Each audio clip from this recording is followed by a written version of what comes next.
اکرام Abdul Basit FB multi fair TV کی جانب سے آپ کی خدمت میں محبت بھرا سلام پیش کرتا ہے۔ آج کی جو تازہ ترین IASPR کی پریس کانفرنس تھی، آج اس میں دیکھتے ہیں کہ اس نے کیا پوائنٹ اٹھائے ہیں اور اس میں ان کا ملک کے مستقبل پر کیا اثر۔ سب سے اہم بات جو انہوں نے کی ہے کہ ایک نئی کمانڈ جو ہے وہ تشکیل دے دی گئی ہے، یعنی چیف آف آرمی اسٹاف جو چیف آف ڈیفنس بھی ہوں گے، اور ان کے لیے ایک علیحدہ سیکٹریٹ وغیرہ تیار کر دیا گیا ہے، اور اس کے چونکہ رولز وغیرہ بنا رہے تھے وہ ایک نیا سیٹ اپ بن رہا تھا، اس لیے اس میں تھوڑی سی دیر بھی ہو گئی، اور نوٹیفیکیشن کے بارے میں جو بھی غلط فہمیاں تھیں وہ اب دور ہو جانی چاہیے۔ اس کے علاوہ لیکن چونکہ وہ ساری پریس کانفرنس جو تھی وہ صحافیوں کے ساتھ تھی، لہذا صحافیوں نے ان کے نہ چاہتے ہوئے عمران خان کا ذکر بھی چاہا، اور جو ان کی پارٹی ہے اس کے بارے میں وہ بہت سخت لہجہ اختیار کیا انہوں نے، جس میں معلوم یہ ہوتا تھا کہ اب جو ہے عمران خان کے بارے میں کسی قسم کی کوئی بات نہیں سنی جائے گی، اور ان کو انہوں نے کھلے دل سے اور بڑے دھڑلے سے یہ کہا کہ یہ سیکیورٹی رسک ہے، اور یہ شخص اناپرست ہے، اور پاکستان کو ہے اس نے کوئی اہمیت نہیں دی ہے، اور اس کا جو بیانیہ ہے وہ جو ہے وہ یہ ہوتا ہے کہ بھارت اور افغانستان جو ہے ان کا بیانیہ جو اس کے بیچ میں شامل ہو جائے، اور آئندہ کے لیے جو ملاقاتیں ہیں وہ بھی بند کر دی گئی ہیں، اور انہوں نے کہا کہ عظمیٰ خان نے جو باہر آ کے بات کی ہیں اور یہ قانون کے خلاف ہیں، اور اسی طرح انہوں نے جو علیمہ خان نے اور جو انٹرویو دیا ہے بھارتی پریس وہ بھی جو ہے قانون کے خلاف ہے، اور اس طرح کی جو ہے ہم برداشت نہیں کریں گے کہ جس میں آرمی چیف کے خلاف ایک سوشل میڈیا پہ مہم تیار کر دی جائے اور اپنے ہی ملک کی فوج کے خلاف لوگوں کو کرنے کی کوشش کی جائے، حالانکہ جو فوج ہے اس میں وہ صرف پاکستانی فوج ہے، اس میں نہ کوئی پارٹی ہے، نہ کوئی فرقہ ہے، نہ کوئی مسلک ہے، وہ صرف ہماری فوج جو ہے یہ پاکستان کی فوج ہے، اور وہاں ہمارا جوانوں کے ساتھ ہی مرنا اور جینا ہے، ہم اکٹھے لاشیں اٹھاتے ہیں پھر مرتے ہیں۔ اس لیے اب کسی کو اجازت نہیں دی جائے گی کہ وہ ملک کے ادارے کے خلاف اور اپنی فوج کے خلاف اور عوام کے درمیان جو ہے ایسی خلیج وہ بنائیں کہ جس کا جو ملک کو نقصان ہو۔ اس لیے انہوں نے بڑے دو ٹوک الفاظ میں کہا ہے کہ جو لوگ اس چیز کے مرتکب ہوئے ہیں، جب ان کے اوپر یہ اعتراض کیا گیا کہ جی ماضی میں بھی جو ہے لوگ فوج کے خلاف بولتے رہے ہیں، انہوں نے کہا کہ ماضی میں کبھی کسی نے یہ زبان نہیں بولی، نہ کسی نے کبھی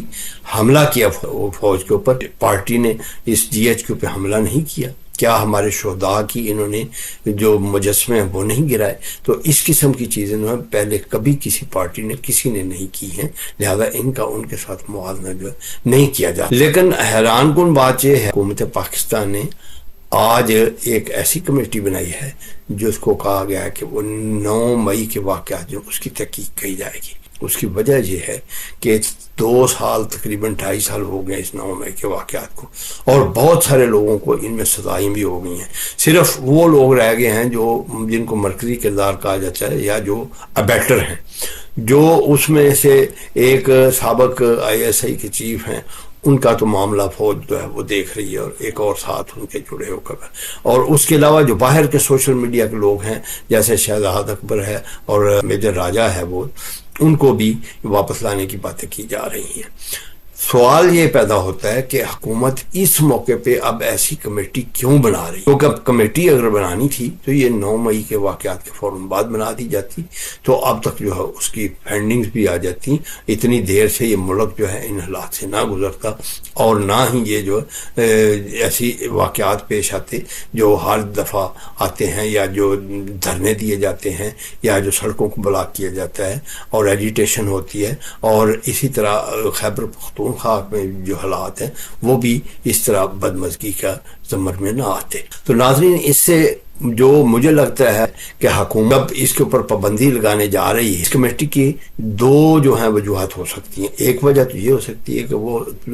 کورٹ میں جب ریفرنس لے کے جائیں ان کے سامنے وہ ٹھوس حقائق پیش کرنا چاہتے ہیں اور کمیٹی کی فائنڈنگ بھی پیش کرنا چاہتے ہیں، کیونکہ لازمی طور پر عدالت اس چیز پہ اعتراض کرے گی کہ کیا تم لوگوں نے اس کے بارے میں کوئی کمیٹی کوئی کمیشن کوئی ایسی چیز بنائی جس نے تحقیق کر کے آپ کو ریکمنڈیشنز دی ہوں کہ آپ جو ہے اس کے اوپر پابندی لگائیں. تو یہ واقعات جو ہیں یہ کر رہی ہے. اور دوسری طرف جو ہے یہ واقعات جو ہیں یہ دراڑ بھی پیدا کر سکتے ہیں حکومت اور فوج میں، کیونکہ کمیٹیاں جو عموماً جو ہیں وہ جب بنتی ہیں تو وہ پھر ان کا کوئی آؤٹ کم نہیں ہوتا ہے، یا وہ ڈیلے کے لیے بنائی جاتی ہیں یا کسی کو فیور دینے کے لیے بنائی جاتی ہیں. تو اس لحاظ سے جو ہے یہ دیکھنا پڑے گا کہ اس کمیٹی کو جو ہے حکومت کس نیت سے بنا رہی ہے، اور اس سیاست کے اوپر ڈسکشن ہوگی.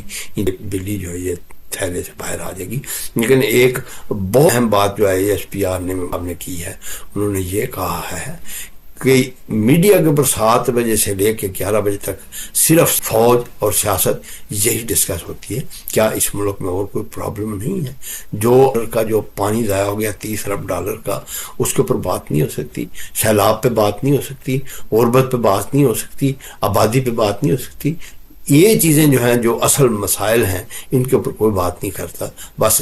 7 بجے سے لے کے 11 بجے تک ایک ہی موضوع ہوتا ہے، سیاست اور فوج. تو اس چیز کو مد نظر رکھتے ہوئے یہ ایک پریس کانفرنس جو تھی اس میں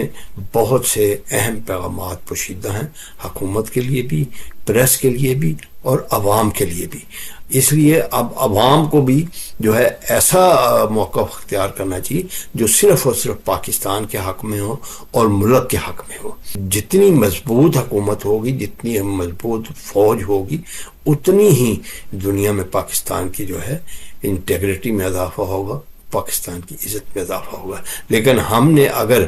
اپنی جو ہے یہ چالیں نہ بدلی، ہم نے ایکا نہ کیا، ہم اگر آپس میں لڑتے رہے تو نہ ہی دہشت گرد جو ہیں وہ ہماری جان چھوڑیں گے اور نہ ہی دشمن جو ہے وہ ہماری جان چھوڑیں گے. تو اس لحاظ سے بہت ضروری ہے کہ پاکستان کو جو ہے اسٹیبلٹی کی طرف لے جایا جائے، اور حکمران جو ہے وہ IMF کی رپورٹ جو کرپشن کے متعلق ہے اس کے اوپر بھی دھیان دیں اور اپنے